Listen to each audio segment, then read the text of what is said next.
വൈകിട്ട് 5:30യോടെയാണ് മമ്മൂട്ടി ഉദ്ഘാടന വേദിയിലേക്ക് എത്തിയത്. എന്നാൽ അതിന് മണിക്കൂറുകൾക്ക് മുൻപ് തന്നെ ആരാധകർ ബസ് സ്റ്റാൻഡ് പരിസരവും മാർക്കറ്റ് പരിസരവും പൂർണ്ണമായും കൈയടക്കിയിരുന്നു. മമ്മൂട്ടി വേദിയിലെത്തി ആരാധകർക്ക് നേരെ കൈവീശിയപ്പോൾ ആവേശം അലതല്ലി.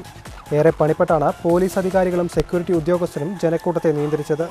30 വർഷത്തെ ഇടവേളയ്ക്ക് ശേഷമാണ് മമ്മൂട്ടി തിരൂരിലെത്തുന്നത്. തന്നെ സ്നേഹിക്കുന്ന വൻ ജനക്കൂട്ടത്തെ കണ്ടതിൻ്റെ ആവേശം മമ്മൂട്ടി മറച്ചുവെച്ചില്ല. താൻ 30 വർഷം മുൻപ് വന്നപ്പോഴുള്ളതിനേക്കാൾ വലിയ ജനക്കൂട്ടം ഇപ്പോഴുണ്ടെന്നും തിരൂരിലെ ജനങ്ങൾക്ക് തന്നോടുള്ള സ്നേഹം വർദ്ധിച്ചതിൻ്റെ തെളിവാണിതെന്നും മമ്മൂട്ടി പറഞ്ഞു. 30 വർഷം മുമ്പാണ് ഞാനിവിടെ ഇതുപോലെ ഒരു ഉദ്ഘാടന ചടങ്ങിന് എത്തിയത്. അന്നും ഏകദേശം ഇത്രയും പേരെന്നെ കാണാൻ എത്തിയിരുന്നു. അപ്പോൾ അന്ന് വന്നതിനേക്കാൾ കൂടുതൽ ആളുകൾ ഇപ്പോഴുണ്ട്.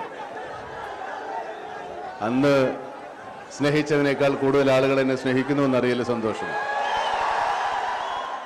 മലപ്പുറം ജില്ലയ്ക്ക് വിദ്യാഭ്യാസ മേഖലയിലുണ്ടായ വളർച്ചയെ പ്രശംസിക്കാനും മമ്മൂട്ടി മറന്നില്ല. ഈ മേഖലയിലെ ജില്ലയുടെ വളർച്ച മറ്റുള്ളവർക്കെല്ലാം മാതൃകയാണെന്നും പ്രത്യേകിച്ച് വിദ്യാഭ്യാസ മേഖലയിൽ ജില്ലയിലെ സ്ത്രീകൾ കൈവരിച്ച നേട്ടം ഏറെ അഭിനന്ദനാർഹമാണെന്നും മമ്മൂട്ടി കൂട്ടിച്ചേർത്തു.